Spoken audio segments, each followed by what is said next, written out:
자, 안녕하세요 여러분. 한국 현대시에 의해 수업을 계속 하도록 하겠습니다. 이번 주에 할 내용은 인류입니다. 그리고 참 저번 주에는 이제 수업이 45분, 그러니까 한 타임, 일주일에 우리가 두 타임인데 한 타임 수업만 녹화가 되었습니다. 그건 이제 중간고사를 포함해서이기 때문에 그러니까 중간고사 한 타임은 중간고사, 여러분들 중간고사 대체 과제 하잖아요. 그래서 그걸로 대체하는 걸로 해서 한 타임 수업만 했고요. 이 9주차부터는 뭐 지금 시간이 많이 지나긴 했는데 좀 이제 제가 좀 부지런히 올려야 될 것 같습니다. 여튼 9주차부터는 이제 다시 또 매주 두 타임 90분 정도의 수업을 또 매번 올리도록 하겠습니다. 자, 저번 시간까지 했던 내용은 이제 상징이죠. 상징. 그리고 상징인데 224페이지 구교재 224페이지죠. 그리고 신교재 230 238페이지 보시면 인류에 대해서 나와 있습니다. 인류를 상징의 한 변형이라고 했는데 어쨌든 이제 원관념, 즉 의도하고자 하는, 표현하고자 하는 의도가 숨어져 있다는 점에서 상징의 한 변형이라고 볼 수 있는데, 여기서는 뭐 그냥 변형이라고 보는 거 보지 말고 그냥 인류라는 어떤 특정한 시의 어떤 이해 기반이다, 그렇게 생각을 하시면 될 것 같습니다. 따라서 인류의 정의와 역할을 먼저 보겠습니다. 인류는 이제 흔히 말하는 인용이죠. 인용한다. 그러니까 인물, 사건, 뭐 어떤 작품, 그런 것들의 구절을 직간접적으로 인용을 하는 거죠. 그러니까 시 바깥에 있는, 이미 잘 알려져 있는 것들을 인용하는 것이 인용입니다. 인류입니다.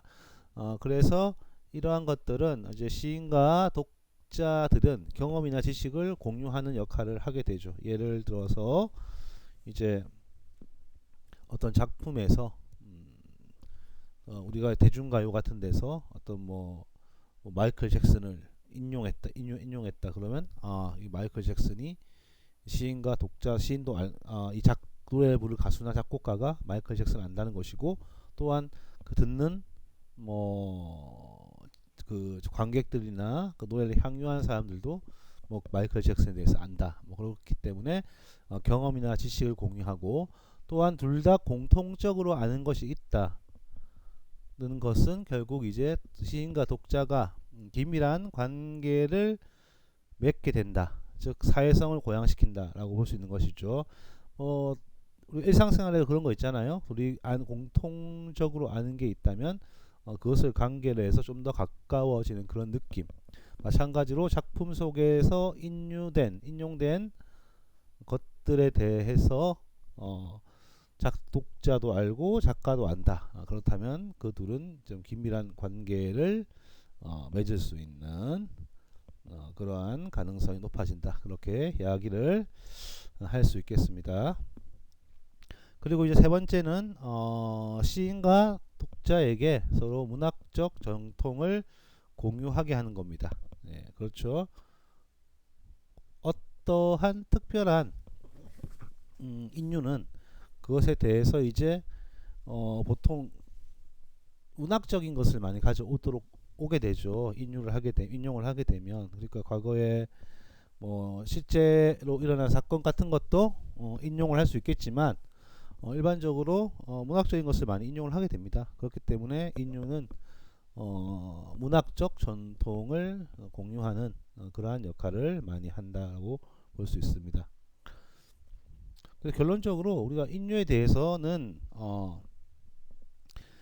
단순히 다른 어떤 것을 가져오는 그런 역할보다는 기존에 알고 있는 것을, 독자도 알고 작가도 알고 있는 것을 가져옴으로써 둘 사이의 어떤 독자와 작가 사이의 관계를 좀 더 가깝게 하고, 또한 좀 효율적인 어떤 표현이 될 수 있다는 것이죠. 우리가 어떤 여러 가지 길게 설명해야 될 것을 뭐 짧게 제시할 수도 있는 거고, 뭐 하여튼 그런 식의 역할이 인류가 하는 역할이라고 보시면 될 것 같습니다. 그러니까 여기 나온 시인과 독자와의 관계를 중심으로 한 것도 있겠지만, 인류의 일단 시를 계속 보시면서 여러분들이 뭐 파악하실 수 있겠지만, 결국 관계를 증진시킨다는 측면 외에도 어떤 경제성, 효율성, 뭐 그런 것도 인류에서 굉장히 중요한 역할을 한다.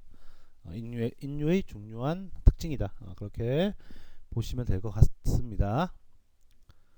자, 그러면 책에 나온 대로 동양시학에서의 인류의 예를 들어 보겠는데, 즉 이제 인주라는 것은 사실 동양시학에서 굉장히 중요한 역할을 했다는 것이죠. 이 용사라고 불리는 것들. 자, 고사를 인용한다는 이 작시법은 뭐 공자에서부터 나온 것이고요. 과거를 좀 본받아야 될 전범으로 본다는 측면에서 굉장히 어찌 보면 좀 보수적인 산물일 수 있죠. 약간 그 동양 사상의 그 과거 지향성, 그런 것들이 좀 엿보이는 그런 부분이기도 하죠.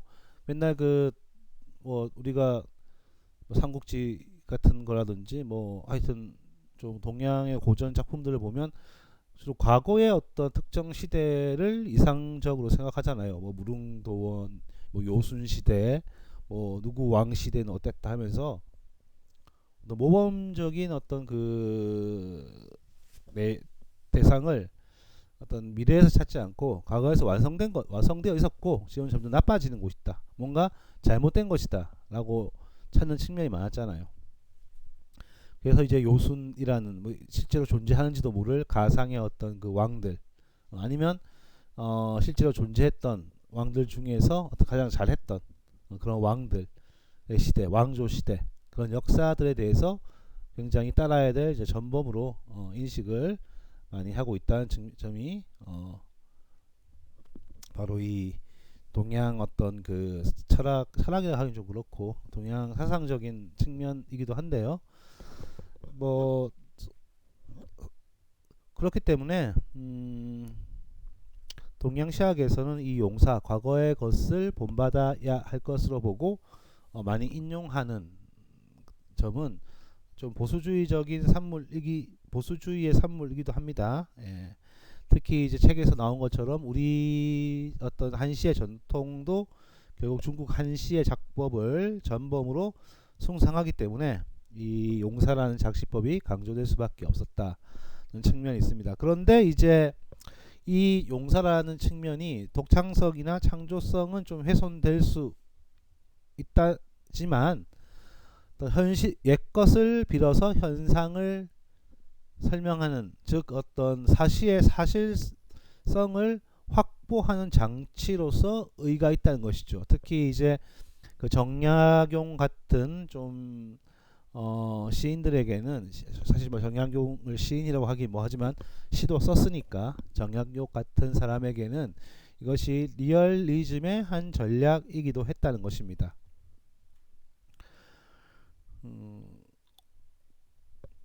그래서 우리 지금 제 프리젠테이션에 있는 이 애절량이라는 시의 일부를 제가 따왔는데, 이게 이제 그 어떤 실제로 있었던 일이죠. 어떤 한 지방에서 실제로 있었던 일을 어떻게 따와서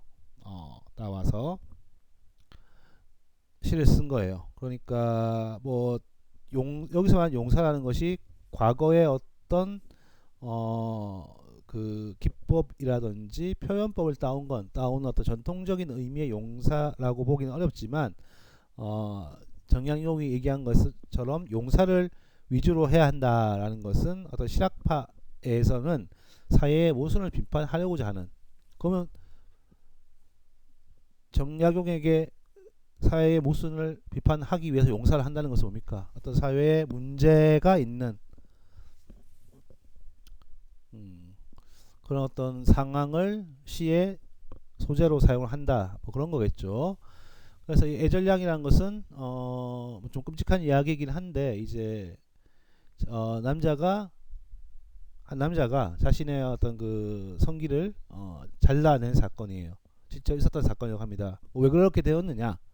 여기 보시면 시아버지 3년상 벌써 지났고 갓난 아기 배냇물도 안 말랐는데 이 집 3대 이름 군적에 모두 실렸다. 자, 억울한 하소연 하려 해도 관과 문지기는 호랑이 같고 이장은 여기 이정이라고 했지만 뭐 이장쯤 되겠죠. 으르렁거리며 외양간 소마저 끌고 갔네. 뭐 죽은 사람에게도 군적에 실렸다는 말 뭡니까? 군인의 의무를 부여한 거죠. 그리고 갓난 아기에게도 군인의 의무를 부여한 거죠. 그러니까 지금처럼 뭐 조선시대 때는 몇 세가 되면 군대에 간다 그런 게 아니라 이 군적에 올려서 군역을 면하려면 군포라는 걸 내야 되죠. 군포.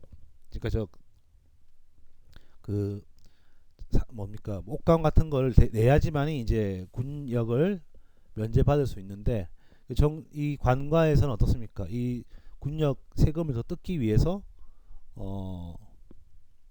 죽은 시아버지 그리고 갓난아기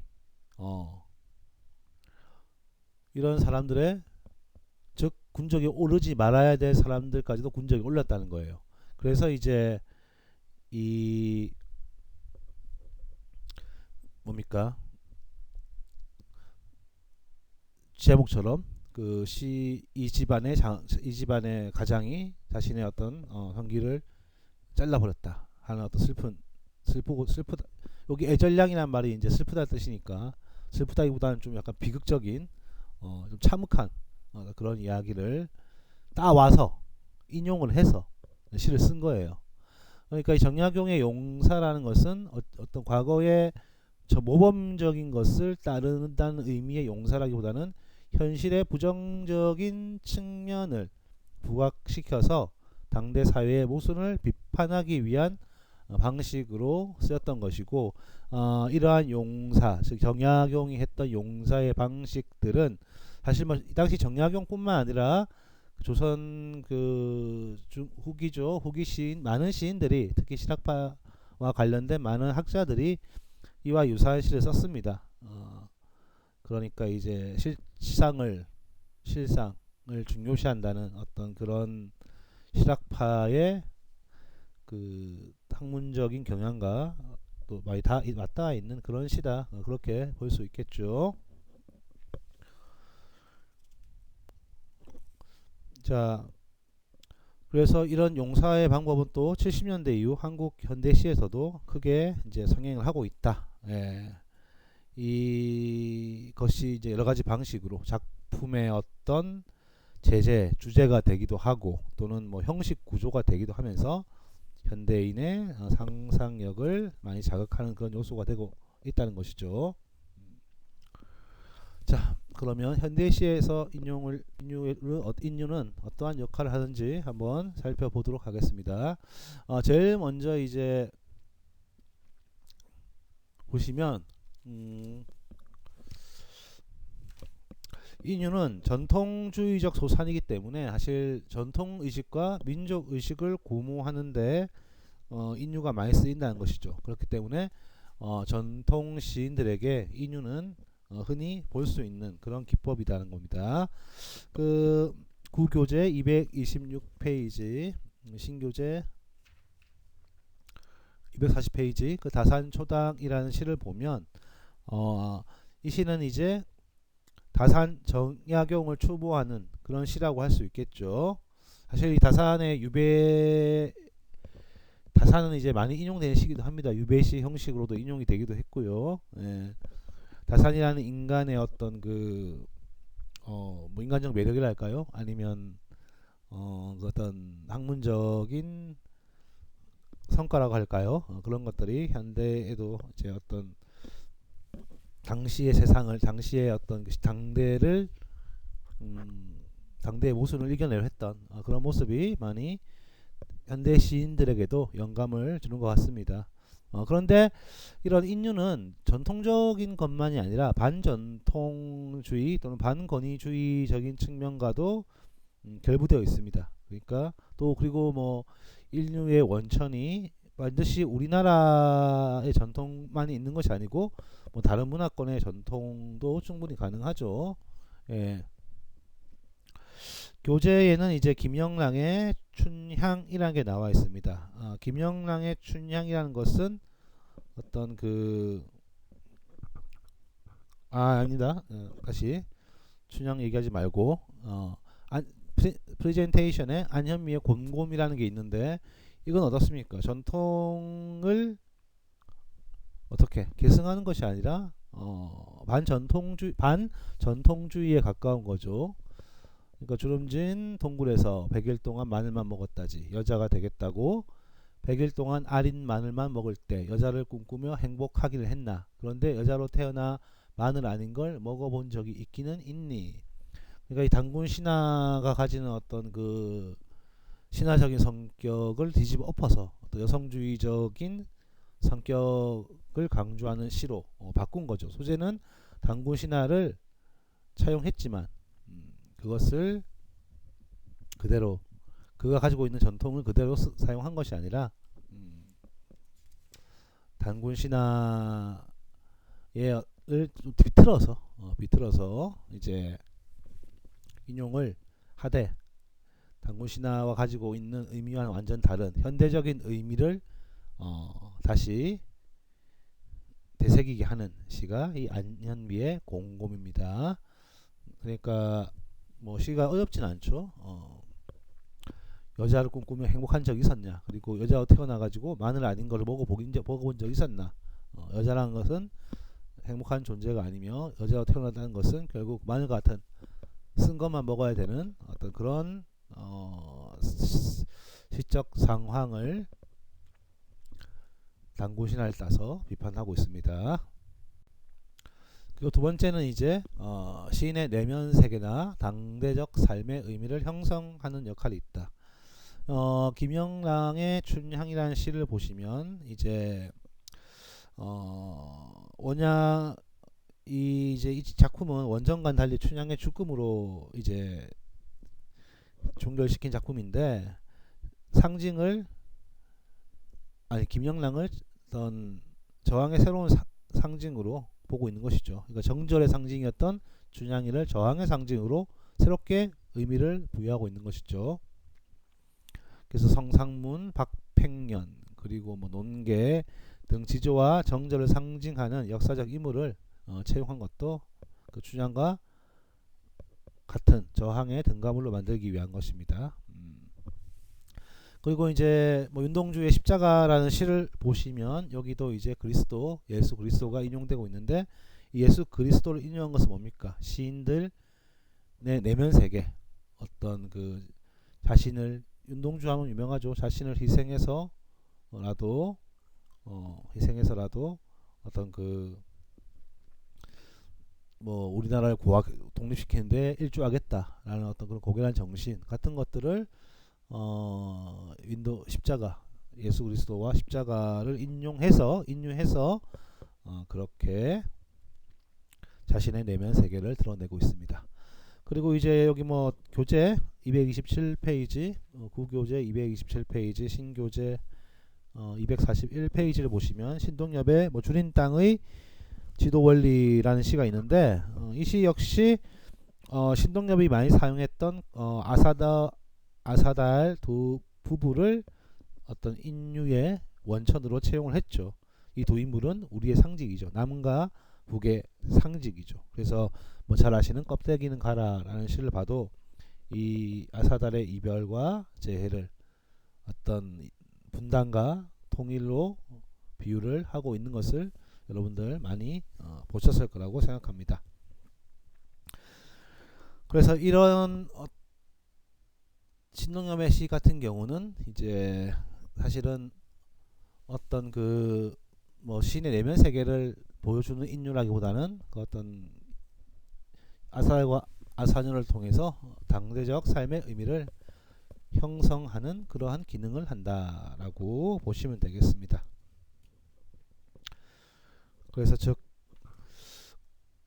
이제 이 인유라는 것이 이제 어떤 정치적이고 역사적인 어떤 그런 것과 많이 닿아 있는 인류의 일상적인 기능을 잘 수행하는 것이 이 신동엽 메시다. 그렇게 보시면 될 것 같아요. 자, 그러면 인류의 유형에 대해서 살펴보겠습니다. 인류의 유형은 크게 네 가지로 나눌 수 있습니다. 첫째는 비유적 인류, 둘째는 시사적 인류, 셋째는 개인적 인류, 넷째는 모방적 인류인데요. 각 인류에 대해서 구체적인 모습을 살펴보기 전에 각각의 인류가 어떠한 의미를 갖고 있는지 먼저 살펴보도록 하겠습니다.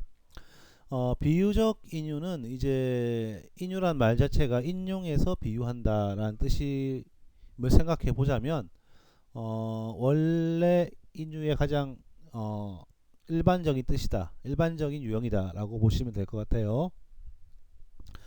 원래 문맥이 있고 그리고 인용된 문맥이 있죠. 그 문맥과는 당연히 차이가 있지 않습니까?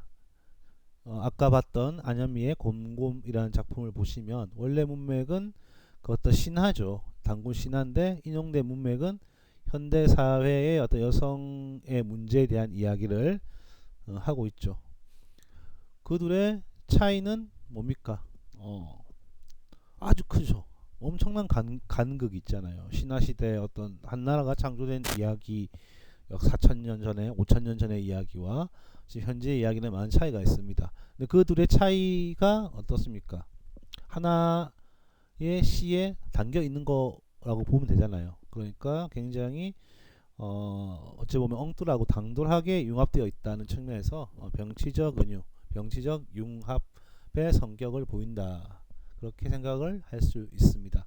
병치 은유 할 때 기억이 나시겠지만 어떤 두 서로 관련 없는 것들이 어떻게 인접한 거리에 배치됨으로써, 말 그대로 병치됨으로써 어떤 문학적인 효과를 내는 것이 병치 은유인데, 아까 안현미의 곰곰을 예를 들어서 이야기를 해보자면 원래 문맥은 단군신하고 인용된 문맥은 현대사입니다.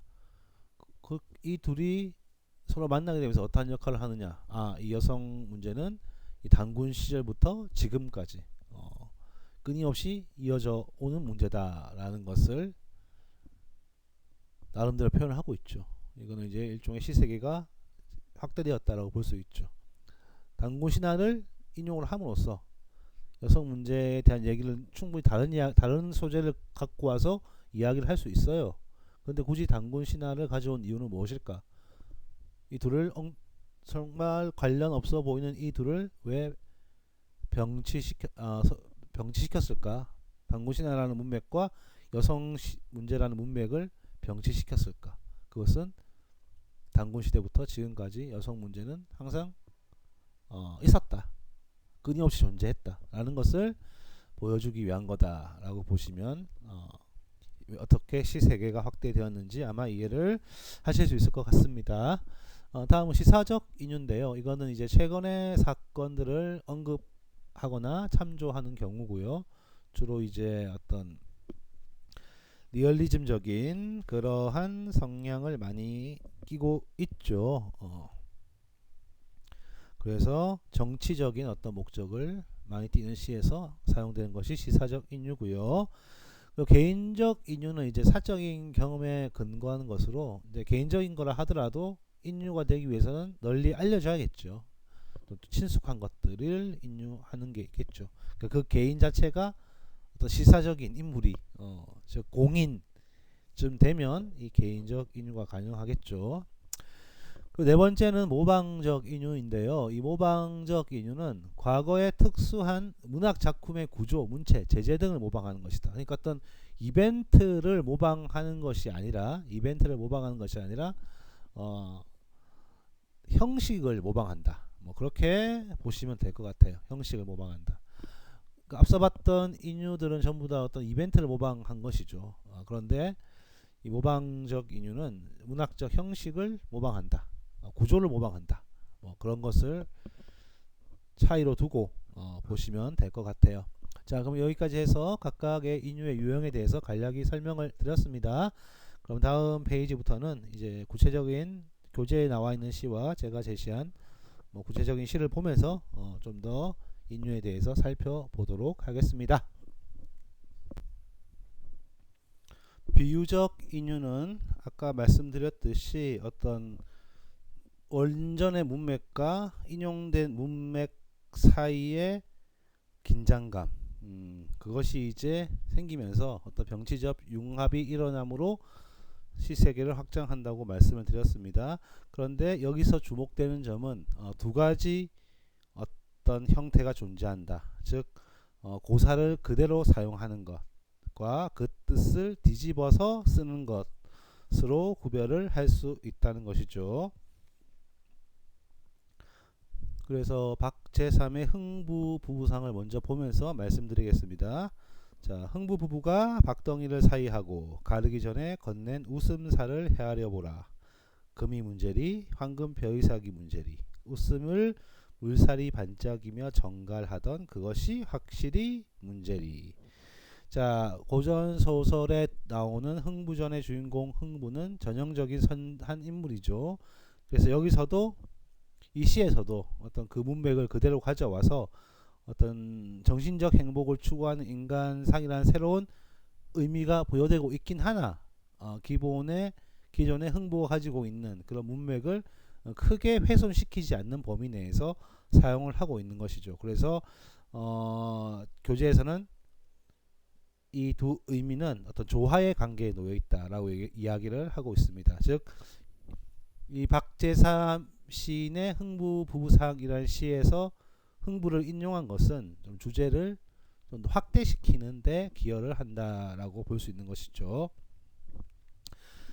자, 또 다른 서정주가 쓴 처용훈이라는 시입니다. 이것도 처용가와 관련해서 이제 쓴 시인데, 자, 달빛은 꽃가지가 휘게 밝고 어찌하고 하여 옆에 내가 쇳서방을 안고 누운 게 보인다고서 칼질은 하여서 무엇하노 고소는 하여서 무엇에 쓰노 두는 지그시 감고 핑동 그르르 한 바퀴 맴돌며 마후레기 춤이나 추어 보는 것이라.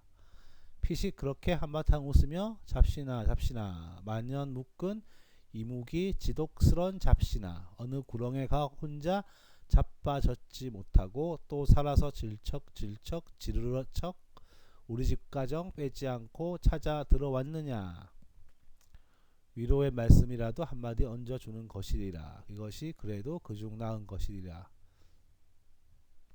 자, 이 시를 보면 이제 여러분들 처용가 다 잘 아시죠? 처용이 이제 그 밖에 나갔다가 외출하고 들어와 보니까 아내가 다른 남자와 같이 있는 것을 목격하게 됩니다. 그런데 그것을 딱 잡아가지고 뭐 부부의 세계처럼 잡아가지고 아주 홍군형을 내놓는 것이 아니라 어떻습니까? 밖에서 춤을 추면서 자신의 분노를 삭혀낸 거죠. 그러니까 이제 잡신이 와가지고 아유 죄송합니다. 대신 당신이 나는 역병의 신인데 앞으로 당신의 너구름에 감동했다. 그래서 당신의 얼굴이 있는 곳에서는 절대 가지 않겠다. 그래서 이제 역병이 돌면 처용의 그 그림을 초상화를 붙여놨다고 하죠. 여기서 나오는 처용도 역시 어떻습니까? 결국 밖에서 춤을 추고 있는 처용이죠. 그러니까 칼질을 하거나 고소를 하지 않고 춤을 추고 있죠. 그리고 옆 잡신에게 위로의 말씀이라도 한마디 얹어주는 그러한 서정적 자의 모습이 보입니다. 그래서 여기 나온 처용은 사실 그 처용가의 처용과는 굉장히 닮아 있고, 다만 이제 처용가의 처용이 어떻게 행동했을 거라는 그 상상력을 동원해서 좀 더 처용의 이야기에 살을 붙인 듯한 그런 내용이죠. 그래서 좀 원래의 문맥을 좀 확장시키고 있다. 그러니까 원래의 문맥은 그 처용의 내면 심리가 드러나 있지 않은데 여기는 이제 처용의 내면 심리가 드러나 있다. 시인이 이제 상상적으로 재구성한 거죠. 그렇기 때문에 이 서정주의 시도 고사를 그대로 쓰는 것이다 라고 볼 수 있습니다. 뭐 사실 이 서정주가 신라의 마음이라는 신라의 마음이라는 그 시를 쓸 때부터는 이제 굉장히 이제 이러한 인용을 많이 했죠. 약간 이제 신라라는 어떤 그 고대 대상의 약간 서정주가 좀 흔히 말해서 꽂히면서 그거에 대한 시를 많이 썼고, 그걸 또 뭐 비판적으로 신라를 보는 것이 아니라 어떤 뭐 정서적 개인의 어떤 개인적 삶과 정서의 원형으로 신라를 많이 봤기 때문에 이 시 역시 심하게 그 원전을 변형해서 옮긴 것이 아니라 그 신라 상공유사에 남아있는 그 이야기에 좀 살을 붙이는 식으로 자신의 상상력을 가미하는 식으로 그 처용의 내면을 시적으로 형상화한 것이다. 그렇게 보시면 될 것 같습니다. 그런데 뭐 사실 뭐 이 비유적 인유라는 것이 고사를 그대로 쓴다고 해서 100% 이제 그대로 쓰진 않죠. 어쨌든 그 원전의 맥락과 현재 쓰는 어떤 그 갖다 쓰는 그 시대의 맥락은 어떻습니까? 조금 다를 수밖에 없기 때문에 어떤 식으로든지 약간의 변형이 있을 수 있고, 다만 기본적인 원전에 어떤 그 나와 있는 이야기의 내용이나 어떤 성질을 크게 훼손시키지 않는다면 고사를 그대로 쓰는 것이라고 보시면 될 것 같습니다. 그런데 이제 229페이지 그리고 구교재 243페이지를 보시면 신교재 243페이지를 보시면 원래의 문맥에서 벗어나서 오히려 어떤 반어적으로 역전시킬 목적으로 인유가 채용되는 경우도 있다고 합니다. 그래서 교재에 나와 있는 박찬의 신흥부가죠. 신흥부가를 보시면 이 사사조의 어떤 그 음수율, 뭐 3사조 세 글자가 가끔씩 있지만 사사조의 어떤 그 사음보의 그런 어떤 음수율 또는 음보율을 사용함으로써 문체도 약간 그 서민 가사풍의 문체를 썼다고 하고 있으며, 이제 패러디 수법을 사용해가지고 흥부가 어떻게 사용 가치인 농토를 교환 가치로 바꿔서, 즉 농사를 지을때 써야 될 농토를 돈으로 바꿔 가지고 이제 졸부가 된 그런 모습을 굉장히 또 희화화시키고 있죠. 여기서 나오는 흥부는 이제 우리가 알고 있는 그 착한 마음씨 고운 형한테 그렇게 핍박을 당했으면서도 나중에 형을 도우는 그러한 순진한 흥부가 아니라 어떤 책에 나온 대로 물신 숭배를 하는 그런 인간상으로 그려져 있습니다. 그렇기 때문에 원전의 흥부 이미지와는 명백하게 대조된다라고 볼 수 있습니다. 그래서 이 경우는 이제 원래의 흥부상과 매우 대조를 보임으로써 두 의미가 조화의 관계라기보다는 서로 이제 좀 긴장감을 주는 어떤 그런 관계다라는 것이죠. 결국 이렇게 긴장감을 주면서 얻은 내용은 뭐겠습니까? 그러니까 이 박찬의 신흥부가라는 신의가 이야기하고 싶은 것은 결국 뭐겠어요?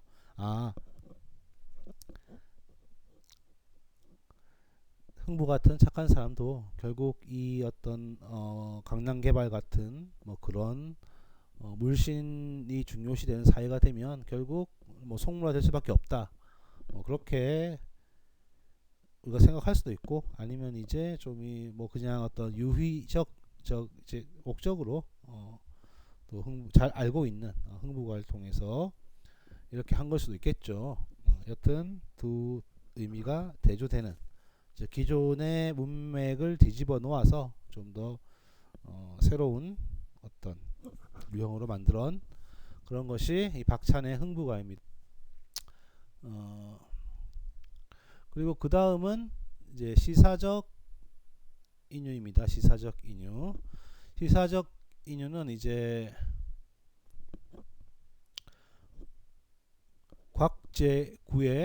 곽제구라고 썼네요. 곽제구의 김밥을 보시면 나와 있는데 어둠이 온다. 수천 수만 수십만의 색색의 만장을 들고 허기진 광주 허기진 한국의 골목마다 군용 매트리스를 깐 어둠이 온다. 이게 이제 1980년대 광주 5.18을 의미하는 것이죠. 사실 광주 또는 5.18이라는 용어는 거의 이제 관습화되다시피 자주 사용되는 그런 시사적 인유입니다. 그 시사적 인유는 앞서 얘기했듯이 최근의 사건들을 언급하거나 참조하는 것이라고 했죠. 그래서 최근의 사건이라는 것은 이제 보통 잘 알려진 역사적 사건, 최근이라고 해서 뭐 향후 5년 그런 건 아니고요. 예, 오래되지 않다 하더라도 몇십 년 뭐 된 것도 사실 충분히 우리가 시사적인 인유라고 볼 수 있는데 지금 최근에는 뭐 시사적인 사건 자체가 잘 일어나지 않습니다만은 예를 들어서 뭐 그 세월호 사건 같은 경우도 만약에 쇠에서 인용을 한다면 시사적 인유라고 볼 수 있겠죠. 이런 시사적 인유는 이제 정치적인 성향이 강하다. 그러니까 최근에 시에서 이런 시사적인 내용을 인유하는 것은 정치적인 전언을 효과적으로 전달하기 위한 것이죠. 그러니까 광주를 인용하게 되면 이 시가 결국 이제 광주라는 그 우리 근대사의 비극적인 사건을 형상화했구나 하고 싶은 얘기가 뭔지 우리가 쉽게 이해할 수 있게 되는 것이죠. 그래서 이 곽제구의 김밥이라는 시도 그렇고요. 저번에 봤던 뭐 황지우의 시 흔적 이라는 시 기억나시죠? 그 그림을 해석하는 듯한 시지만 사실은 이제 광주의 참상을 그린 시죠. 그리고 제가 지금 보여드린 시는 최두석의 대꽃인데요. 최두석의 대꽃은 이제 동학 농민군부터 시작을 해서 한번 읽어볼게요. 동학 농민군이 북상하다 장성군 부근에서 쉴 때 농군은 대밭에서 새 죽창을 다듬고 죽순도 꺾어갔다. 이 죽순은 그 다음날 저녁 식사 때 농군들의 목젖을 타고 넘어가 다음날은 진주성을 향해 떠났고 다시 대밭에 남아있던 죽순은 자라서 반세기 세월을 응어리져갔다. 뿌리는 뿌리대로 한마디씩 땅을 경작하며 호남선철도 레일에 찍힌 이파리를 달고 마침내 이 대나무가 베어진 것은 6.25 동란 겨울 한 병사가 낫으로 날카로운 죽창을 다듬었으니 라는 것이죠. 여기는 이제 동학농민운동과 6.25 한국전쟁이 인용되어 있죠. 이 시도 결국 동학운동이 이야기하는 것은 그리고 어떤 민중들의 어떤 그 저항 정신을 이야기하기 위한 정치적인 성격을 강하게 띈 시라고 할 수 있고요. 이 죽순으로 상징되는 이 생명력은 이제 끊기지 않고 그 6.25 동란까지 이어지고 있다라는 것을 보여주고 있습니다. 그러니까 한 병사가 어떤 뭐 이게 뭐 인민군인지 국군인지는 잘 모르겠는데요. 낫으로 날카로운 죽창을 다듬고 있다는 표현은 결국 이제 어떤 저항의 수단, 뭐 전쟁의 수단이라고 볼 수도 있겠지만 그런 어떤 수단으로서 변모되었다. 뭐 이렇게 표현하실 수도 있고, 그 변모되었다라고 생각할 수도 있고, 그러니까 이 민중의 저항이라는 이 죽순이 민중의 생명력이자 저항력이라는 죽순이 점점 커져가지고 그 호남선 철도까지 이파리를 달았다고 했으니까 아마 호남선 쪽이면 지리산이라고 보고 뭐 발치산일 수도 있고 이 병사는 하여튼 발치산이라면 뭐 정치적인 평가에 따라서 발치산에 대한 평가는 다르겠지만 뭐 사실 우리나라에서 남한에서는 좋지는 않죠. 그래도 뭐 저항군이라고 볼만한 측면도 있으니까 여튼 이 시는 주장하고자 하는 정치적인 담론이 뭐든 간에 동학과 6.25라는 조금 오래되긴 했죠. 시사적 언유라고 하기에는 조금 오래되긴 했으나 그래도 정치적인 어떤 측면을 담고 있는다는 점에서 일반적인 시사적 비유의 특징을 가지고 있다라고 볼 수 있습니다. 물론 구교재 230 신교재 245페이지를 보시면 그 황동규의 관악일기라는 시가 있죠. 이 시는 이제 일상적인 삶을 제재로 한 일상시 또는 도시적인 시에서도 이 어떤 시사적인 인유가 나타날 수 있다. 이 경우는 이제 이 정치적으로 무거운 문제가 일상에서는 뭐 일종의 삶의 한 부분으로, 그러니까 아예 의미가 없는 것은 아니지만 그냥 여러 가지 삶의 한 부분으로서도 이야기되는 경우가 있다. 정치시는 정치적인 프로파간다가 전면에 드러나 있기 마련인데 일상시는 인유를 한다 하더라도, 최근에 시사적 사건을 인유한다 하더라도 그렇게 이제 무거움을 담지 않는 경우도 있다고 합니다. 한번 볼까요? 황동규의 관악일기 3. 자, 창밖에 캐나다 단풍잎이 피기 시작했구나. 겨우내 비어있던 느티나무 까치집에 오늘 한 쌍이 새로 전세 들었다. 한편에서는 학생들이 구호 외치며 행진하고, 다른 한 곳에는 학생들이 배구공 치기를 한다. 아랑곳 않고 까치는 집을 수리한다. 나뭇가지 하나가 실수로 떨어지자 배구공 떨어지는 바로 옆이지만 재빨리 주워 물고 올라간다. 자, 교재를 보시면 시인은 판단을 유보했다. 어느 날 하루 대학 캠퍼스 풍경을 그냥 담담히만 담아내고 있으며 그 중에서 학생들이 구호를 외치며 행진하는 어떤 이 무거운 시사적 주제도 일상적인 것과 구분되지 않고 있죠. 한편에서는 구호, 한편에서는 배구 공치기. 그러니까 구호를 외치며 달려가지 않고 행진하는 학생들과 옆에서 배구공으로 놀고 있는 학생들이 똑같은 비중으로 제시되어 있습니다. 그러니까 이 시에서는 이 정치적인 삶 문제가 일상적인 삶에서 한 부분일 뿐이다 라고 이야기를 하고 있죠. 그런데 이제 사실은 뭐 황동규 시를 꼼꼼히 따져보자면 이 이제 구호를 외치며 행진하는 것과 배구 공치기를 등가의 것으로 묶어버린 이 시적 표현은 한편 다른 한편이라고 했으니까 둘이 거의 같은 가치를 가지고 있죠. 이 시 안에서는 같은 가치를 가지고 있다는 점에서 볼 때 이 구호를 외치며 행진하는 학생들은 뭐 일상이라기보다는 뭐 별 의미 없는 거다. 배구 공치기처럼, 뭐 배구 공치기가 학교 캠퍼스에서 하는 배구 공치기가 무슨 의미가 있습니까? 점심시간에 그냥 소화시키려고 점심 먹고 나서, 예전에 뭐 여러분들은 아시겠지만 예전에 뭐 종이컵 차기 그런 것들 90년대 후반 2000년대 초반 대학생들이 많이 했던 종이컵 차기 뭐 그런 것이겠죠. 예. 아니면 뭐 지금 만약에 이런 거 학교 캠퍼스에서 하고 있으면 거의 뭐 이제 모르겠습니다. 요새는 뭐 어떤 분위기인지 저도 잘 모르겠는데 뭐 복학생들이 모여가지고 족구를 하고 있다. 뭐 그런 거 정도죠. 솔직히 이 구호를 외치며 행진하는 것은. 그러니까 여기서는 좀 이제 이러한 정치적인 행위에 대한 좀 부정적인 입장이 담겨 있다라고 봐도 돼요. 너희들이 그렇게 하는 것이 뭐 사실 뭐 배우 공치기하고 별 차이가 없다. 그렇게 보는 것이죠. 이 황동규 시인은 뭐 여러분들이 잘 아시다시피 황순원 작가의 아드님이시죠. 예, 그리고 이제 그 뭐 즐거운 편지라는 그 시가 그 중3 때인가 고3 때인가 선배를 꼬시기 위해서 쓴 시라고도 알려져 있는, 아주 시는 정말 잘 쓰시는 분이죠. 여튼 뭐 이 시사적 인유는 대부분 어떤 정치적인 메시지를 담고 있다. 그런데 뭐 그렇지 않은 시도 있다라는 것을 이야기하고 있습니다. 그런데 대부분의 시들은 사실 이런 정치적인 이 황동규처럼 약간 이제 뭐 일상의 한 부분처럼 쓱 지나가도 그것이 사실 일상이라기보다는 그 작은 일상과 유사한 그 정치적인 사건들이 사실은 또 시적 시내에서 또 큰 영향을 미치는 뭐 그런 시들이 많이 있긴 하죠.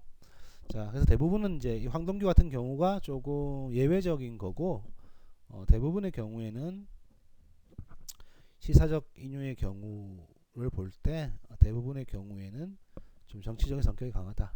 그렇게 보시면 좋을 것 같습니다. 자, 다음은 이제 개인적인 인유인데 이거는 이제 개인의 사생활을 근거한 인유죠. 그래서 시인 자신의 관한 사실들을 참조한 것이고, 다만 이 경우에도 아까도 말씀드렸듯이 그 사적인 경험이 좀 친숙하고 널리 알려져야지만이 이야기가 되겠죠. 네. 그래서 황진이의 이 청산리 벽계수야 수의감을 자랑 마라. 일도 장애하면 다시 오기 어려우니 명월이 만공산하니 시와 간들었더리. 여기서 이제 이 벽계수는 묘사적 이미지이기도 하지만 당대 어떤 그 종친인 이사종이라는 사람을 대유한 이미지죠. 즉 이제 명창 벽계수의 높은 콧대를 꺾은 황진이의 사적 일화가 인용되어 있고, 이런 어떤 개인적 인유도 좀 비교적 흔히 볼 수 있다고 합니다. 네. 그런데 이런 인유는 사실 이제 독자들에게 인유의 원천에 대한 어떤 그 주석이 필요한 경우도 있기 때문에 좀 문제가 될 수도 있겠죠. 유명한 인유, 여기 조지훈의 완화삼이라는 시와 박목월의 나그네라는 시가 있는데, 이건 이제 뭐 개인적 이 박목월의 나그네라는 시는 뭡니까? 조지훈의 완화삼이라는 시를 인용한 것이죠. 일종의 개인적 인유죠. 그러니까 물론 박목월 자신의 개인적인 어떤 사생활을 인유한 것은 아니지만 조지훈이 박목월한테 보낸 편지, 이 완화삼이라는 시를 인유해서 술 읽는 마을마다 타는 저녁노을 뭐 그런 거 점을 인용을 해서 이제 시를 쓴 거죠. 이것도 둘 사이가 이제 공적인 사이가 아니라 사적인 사이라는 걸 볼 때 어느 정도 개인적 인유라고 볼 수 있습니다. 그 조지훈의 완화삼이라는 시가 이제 먼저 쓴 시고, 그 시에 대한 답시로서 박목월이 나그네라는 시를 썼죠. 그런데 뭐 사실 먼저 잘 아시겠지만 조지훈의 완화삼보다는 이 박목월의 나그네가 훨씬 더 많이 알려져 있죠. 뭐 좋은 의미든 나쁜 의미로든 더 많이 알려져 있죠. 우리 수업에서도 이 나그네를 예를 들면서 좀 약간 비판적인 측면에 대해서 이야기한 것도 있습니다. 이제 아무래도 이제 박목월의 시가 조지훈의 시보다 조금 더 운율적으로 볼 때 좀 더 함축의 묘가 있기 때문이겠죠. 자, 여기까지가 이제 뭐 개인적 인유고요. 다음은 이제 모방적 인유입니다. 패러디가 이제 가장 대표적인 형태죠. 구교재 232페이지, 신교재 246부터 7페이지, 이 정호승의 며칠 후라는 시의 일부를 한번 보겠습니다. 자, 이거는 이제 우리 읽어볼게요. 이제 우리 요단강이 흐린 날에는 두 번 다시 헤어지지 말기로 하자. 며칠 후 술잔을 들고 며칠 후 김밥을 먹고 요단강 건너가 너를 만나면 봄이 오는 산에 들에 술잔 뿌리며 요단강 건너가 너를 만나면. 자, 이것은 기독교 장례식 때 불리는 미사곡의 어조를 모방한 작품이라고 합니다. 그래서 패러디는 사실 이제 풍자적인 성격이 강하죠. 풍자란 말은 어떤 원전에 대한 좀 이제 원전을 오마주하고 패러디가 다른 거잖아요. 오마주는 그 영화에서 오마주 그러면 원전에 대한 어떤 존경을 보여주는 것이 오마주라면, 패러디라는 것은 어떤 원전에 대한 조롱이 좀 더 가깝죠. 조롱. 예. 뭐 영화 얘기는 뭐 길게 하기 어렵고. 그런데 이제 이 정호승의 며칠 후라는 것은 이제 패러디라기보다는 이제 오마주에 가까운 거라고 볼 수 있겠죠. 풍자적 어조는 거의 보이지 않고 어떤 미사곡 어조 그대로 진지하고 엄숙한 그런 어조를 보이고 있기 때문입니다. 근데 반면 김지아의 오적은 어떻습니까? 판초리의 문체와 어조를 모방했는데 뭘 인용한 거예요? 판소리 장르를 인용한 거죠. 그러니까 모방적 인유라는 것은 아까도 말씀드렸듯이 어떤 특수한 문학 작품의 문체 제재, 스타일을 좀 이제 모방하는 것이다 라고 보시면 될 것 같습니다. 스타일을 모방한다.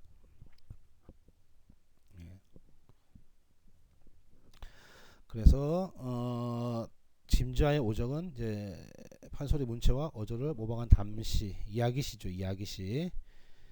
뭐 김자의 오적은 아시다시피 좀 길죠. 한 몇십 페이지 되는 시인데 뭐 아시다시피 이 작품으로 김지아는 잡혀가서 사형 선고를 받았다는, 즉 필화 사건, 글로서 화를 입는 그런 사건의 그 원인이 된 시가 이 오적이라는 시입니다. 자, 얘가 바로 재벌, 국회의원, 고급 공무원, 장성, 장차관이라고 이름하는 간땡이 부어 남산만하고 목질기기 동탁 백곡 같은 천하 폭립 오적의 속을 잃었다. 오릭이라고 되어 있는데 신교재에는 오릭이라고 되어 있는데 오적이죠. 오적. 예.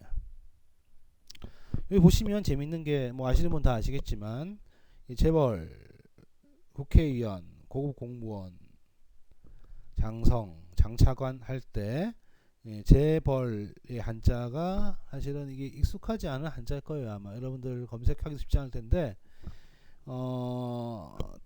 재벌의 제자를 보시면 그 좌측에 있는 변이 이게 개구변인가요? 늑대 개구변이죠.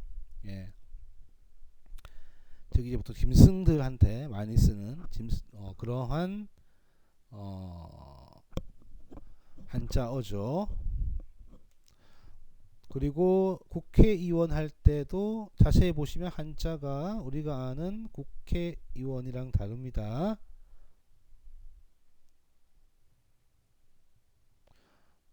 그렇죠. 국회의원 하시면 나라국자, 뭐 모일해자, 뭐 그런 게 나와야 되는데 좀 우리가 잘 모르는 한자가 나와 있죠.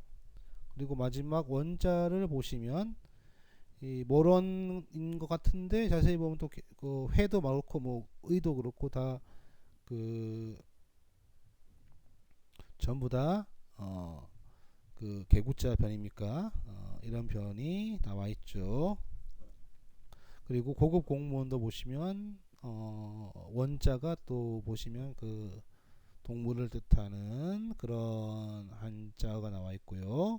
그 다음에 장성도 성자가 이게 또 이제 짐승이 같고, 장차관도 차자를 보시면 짐승인 것 같죠.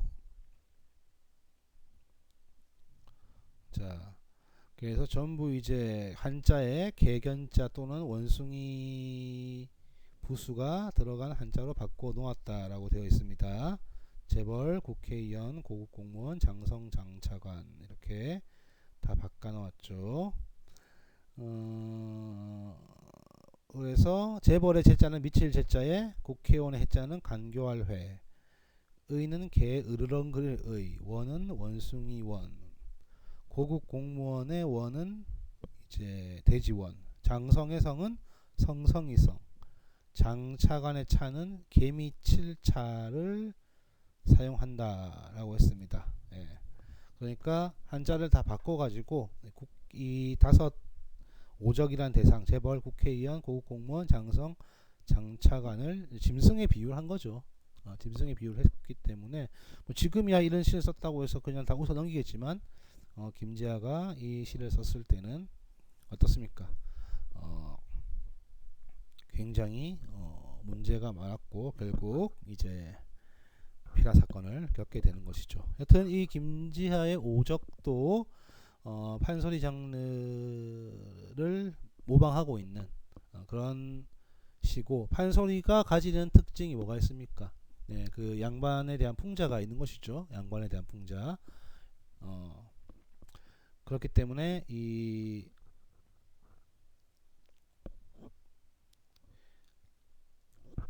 김지아의 오적도 그런 풍자라는 측면을 언어적인 골개, 즉 한자를 바꾸는 것으로 사용을 해서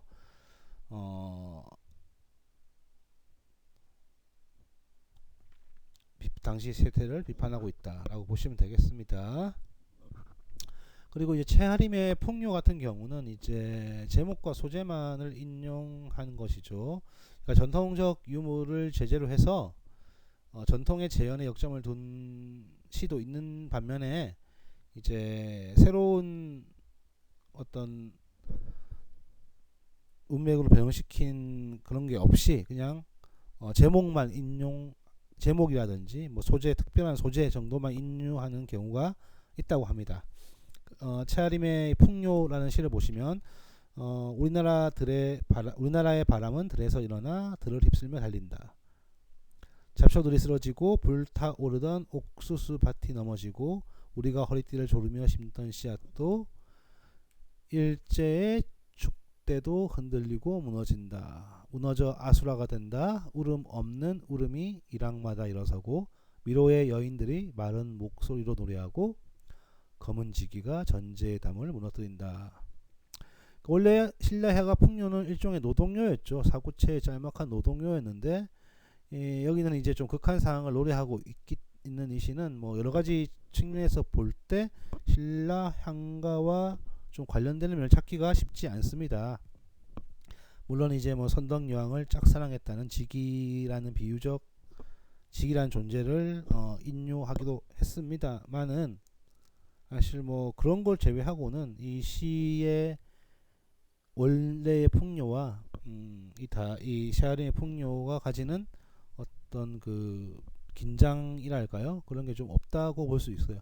다만 이제 풍요라는 제목을 씀으로써 또 직이라는 것을 좀 인유함으로써 조금 이제 시 자체의 그 이미지가 뭡니까? 아까 처음에 얘기했던 것, 과거의 것을 현대에 가져옴으로써 우리가 직이라는 말을 써버리면 굳이 어떤 존재인지를 어느 정도 우리가 상상할 수 있는 그런 비유잖아요. 직이 그러면 불타오르는 그 선덕여왕을 사모했다 불에 타 죽었습니까? 뭐 그런 사람이 불의 신이 된 사람이죠. 불의 화신이 된 뭐 그런 사람이죠. 예. 그래서 뭐 여러분도 한번 생각해 보세요. 저도 이게 뭐 어떻게 얘기를 해야 될지 잘 떠오르진 않는데 이렇게 이제 사실 뭐 제목이라든지 소재 일부를 차용하긴 해도 모방적 인유의 요소가 전혀 없는 제목이라든지 그런 것만 따오는 경우도 있다라는 거죠. 자, 그러면 또 다른 시를 보겠습니다. 창기파랑가라는 시가 있죠. 열침에 나타난 달이 흰구름 조차 떠감이 아니야. 새파란 내에 기랑의 모양이 있어라. 이로 내가 조약에 낭에 지치시던 마음의 끝을 족구져. 아으 자까지 높아 서리 모를 화랑장이여. 라는 시에서 이 시의 어떤 형식, 즉 신라 향가의 형식을 신석조 시인이 그대로 가야금 별장이라는 시를 썼죠. 부제에는 향가채를 본떠서라고 친절하게 이야기를 하고 있습니다.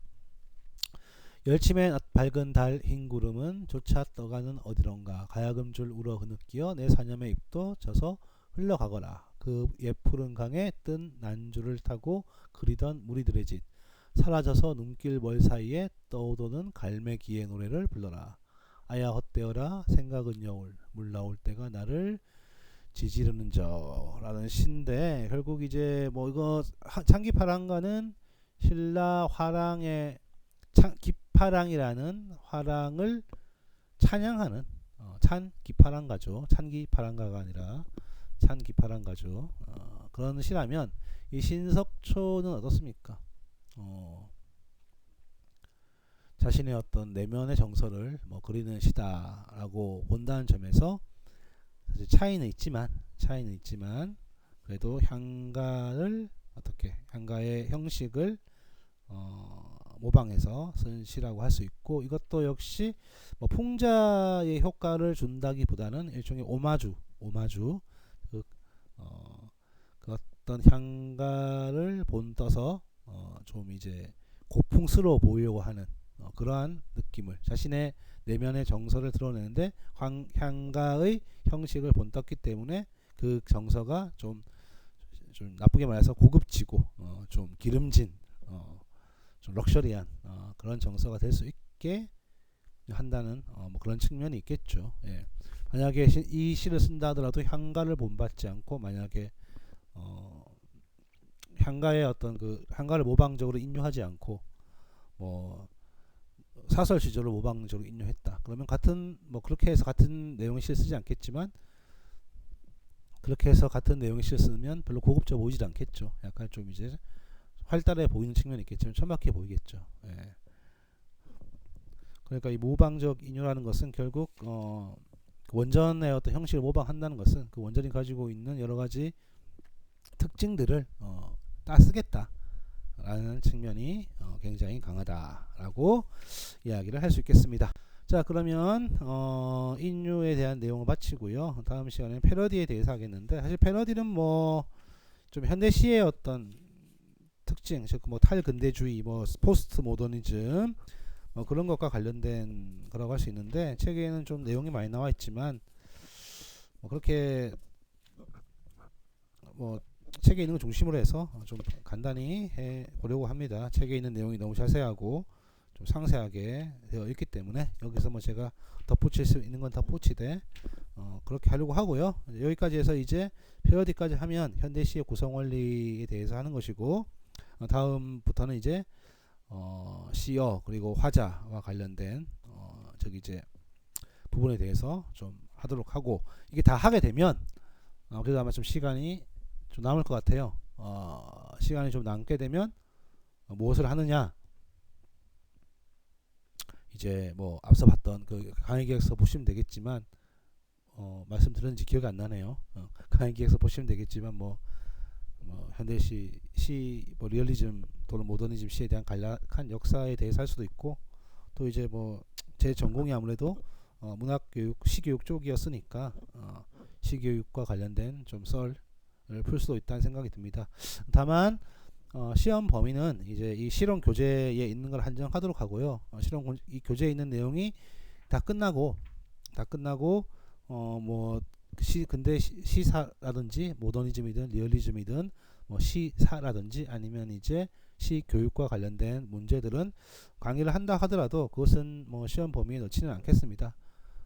그거는 이제 여러분들이 좀 물론 들으셔야지 출석에 인정이 되니까 듣긴 하셔야 되겠지만, 좀 그쪽 시사는 뭐 여러분들이 다 배웠을 거고, 사실 따지고 보면 안 하는 게 좋겠네요. 시사 말고 이제 그 현대시와 교육에 대한 것, 그것은 이제 여러분들이 좀 관심이 있으시면 뭐 예를 들어서 뭐 국어 교사를 또 지망한다 듯한 관심이 있으시면 한번 뭐 들어보시는 것도 나쁘지 않으려고 생각됩니다. 예, 그러면 이 인류의 부분은 여기서 마치도록 하고요. 패러디 간단하게 하고 하는 걸로 이번 주 수업은 끝내겠습니다. 수고하셨습니다.